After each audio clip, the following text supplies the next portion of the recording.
Albert Einstein के सापेक्षतावाद के सिद्धांत ने ब्रह्मांड, समय और अस्तित्व को लेकर हमें एक नई समझ दी। इस सिद्धांत के माध्यम से उन्होंने बताया कि कैसे इस 3 डायमेंशनल दुनिया में एक आयाम समय का भी है, जिससे हम अब तक अनभिज्ञ थे।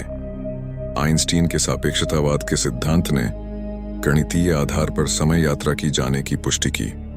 यात्रा की इसी पहेली को समझने और सुलझाने की कड़ी में आज हम आपको एक अनोखे टाइम ट्रेवल की घटना के बारे में बताने जा रहे हैं। आइए जानते हैं। यह हैरत अंगेज घटना अप्रैल 2006 की है, जहां सर्जेई पोमोनारेंको नामक एक शख्स यूक्रेन की राजधानी कीव में घूमता हुआ दिखा था। इस शख्स के हाव भाव बिल्कुल अलग थे। इसका पहनावा पुराने जमाने का था। इसके पास एक खास तरह का म्यूजियम पीस कैमरा था। यही नहीं, इस शख्स के पास एक पहचान पत्र भी था। गौरतलब बात है कि साल 2006 में जब सोवियत संघ पूरी तरह खत्म हो चुका था, उस दौरान इस शख्स के पहचान पत्र पर यह साफ और स्पष्ट तौर पर लिखा था कि यह एक सोवियत नागरिक है।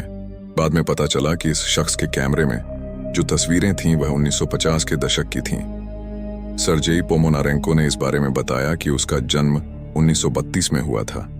वह 1950 के दशक में रह रहा था। अचानक उसे 2006 में पुलिस ने गिरफ्तार कर लिया। उसके मुताबिक वह साल 1950 में 1 घंटे के आकार वाली घड़ी की फोटो खींच रहा था, तभी सब कुछ बदल गया। कई मीडिया रिपोर्ट्स में इस बात का दावा किया जाता है कि सर्जेई पोमोनारेंको अतीत से भविष्य में आया था।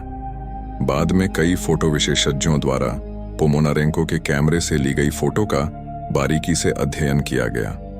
इस दौरान जांच में पता चला कि उसकी फोटो में किसी प्रकार की कोई अनियमितता नहीं थी। अनोखी घटना यह है कि कुछ दिनों के बाद पोमोनारेंको खुद ही गायब हो गया। इसके बाद पोमोनारेंको कहाँ गया और उसका क्या हुआ, इस बारे में किसी को कुछ भी नहीं पता चला।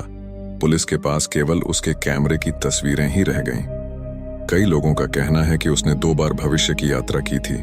दूसरी बार वह साल 2050 में गया था। उसने कीव की साल 2050 वाली तस्वीरों को अपनी गर्लफ्रेंड को भेजा था।